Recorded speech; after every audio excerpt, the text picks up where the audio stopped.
Hello, everybody. Thank you for joining me here on the channel. So, the Conservative Party's manifesto came out just about an hour ago, and it's actually quite alluring to someone of my mindset, maybe even to some centrists too.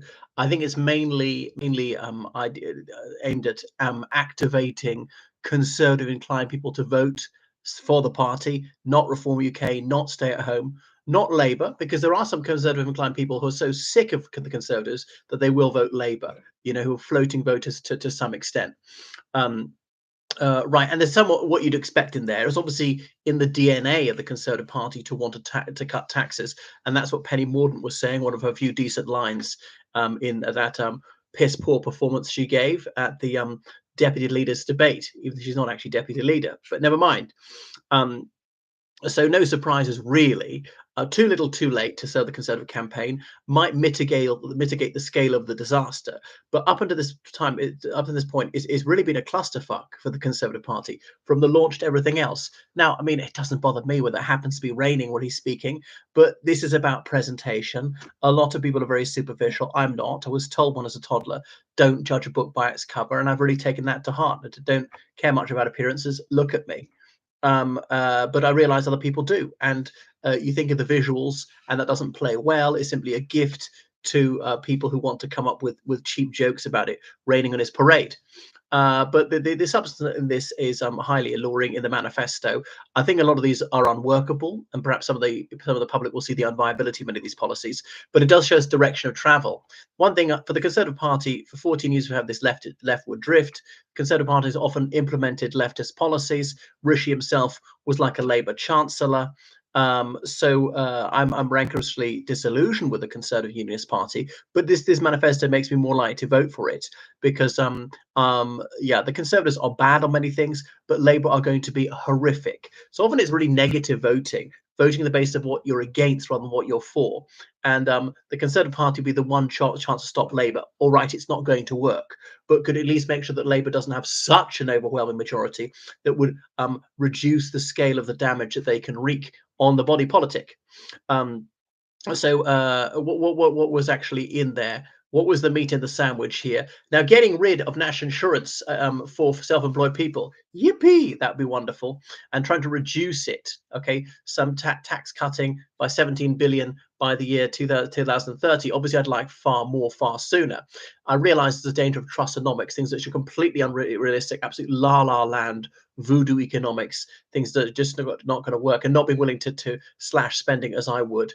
I mean, my hero these days is got to be Javier Milei, partly for his unwavering advocacy of right to life equality, standing up to the fetusophobes and the embryophobes, but also saying, Ministerio de Cultura, afuera, motosierra, motosierra. I would take that chainsaw to so many governmental departments. So shrink the size of the state, know things by half measures. Be bold on this one. He's obviously not going far enough. I realize if you go really far, then you frighten too many centrists. Okay, so cracking down on tax avoidance and reducing welfare payments. I mean, they always say this and usually have very limited success. And the Conservatives, it's a bit difficult to sell being the party of low tax, considering they got to be the highest taxes as 1952. And okay, they've come down a little bit, but they've got tax spending plans right up until, is it 2026 or is it 2028? But anyway, they said they're going to freeze income tax thresholds until 2028 and then review them, reduce them should the economic situation allow. And the economy is moving in the right position, right direction, but not rapidly, not dramatically. Of course, that could change, could stagnate, could be a recession, because there are all sorts of black swan events. Nobody foresaw COVID. Not many people foresaw the Ukraine war. Certainly not going on for so long, and on and on. Okay, so the cuts to national insurance over the last year, I think they were very welcome, but unfortunately, that's not won enough people over for the Conservative Party. So they launched it at Silverstone, that racetrack in Northamptonshire. I'm not quite sure why they picked this venue, and obviously only card-carrying members of the Conservative Party and indeed the Fourth Estate were allowed in to cover the fact. But Sunak, he then felt obliged to acknowledge that many people were deeply disaffected from his party. The disgruntlement is palpable, and with him personally. I think it was right to say that, because otherwise seen as so out of touch. Like, are you out of your mind? Have you no idea why people are so justifiably angry, are so bitterly disappointed with you? Even people who voted for you last time, why have they deserted you in droves? And you've got to take responsibility for the Johnson administration. Got to acknowledge Sunak did more than anyone else to bring him down. Sunak's resignation in July 2022, that set off the chain reaction of dozens of ministers and junior ministers resigning within 24 hours, which pushed Boris Johnson out the door at 10 Downing Street. So that took a little bit of courage, but obviously there's been plotting going on some weeks there as well. As only a month after Boris won that vote of no confidence of Conservative MPs. Okay, so he's going to keep on cutting taxes, but that'll be over £10 billion of lost revenue by 2030. Obviously, these are only projections. We can only do guesstimates. How many people will be working? We don't know, and what levels will they be earning? So it's not entirely predictable. So that would be good news. They said that they've got this aspiration to eventually do away with national insurance. Well, that ain't going to happen. You might not know, but an income tax is an aberration, is a temporary solution. One of those 18th century wars that nobody's ever managed to get rid of. These temporary fixes have a nasty habit of becoming permanent. But even if they never do it, they could at least reduce it. No party fulfills all its election pledges. It's just a question of how many of them you fulfill, and to what extent you fulfill them. But that's why Labour has been ultra cautious, so that they can't be accused of overpromising. The Conservatives sort of the opposite; they are overpromising.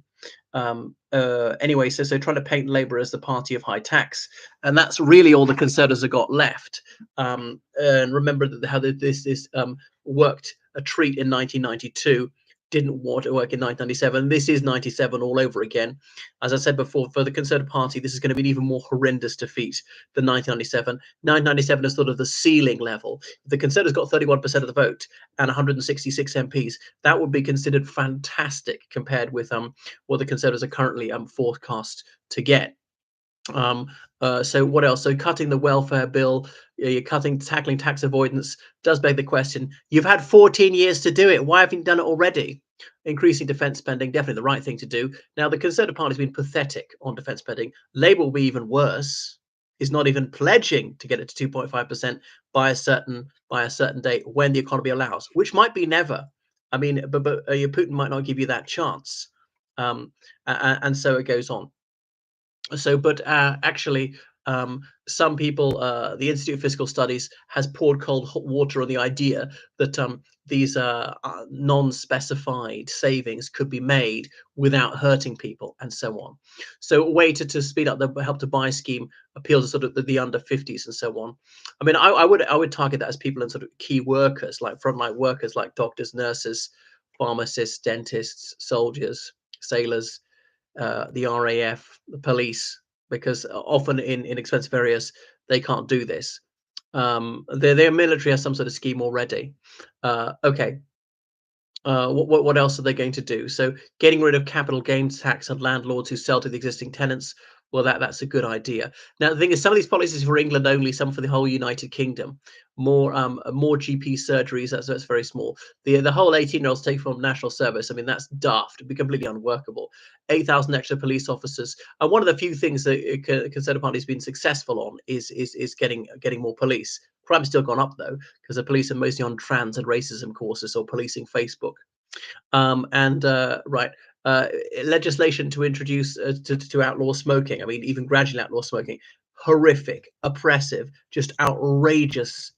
An attack on bodily autonomy, an attack on human rights. Sick, vile. But so that's the worst thing in the entire manifesto.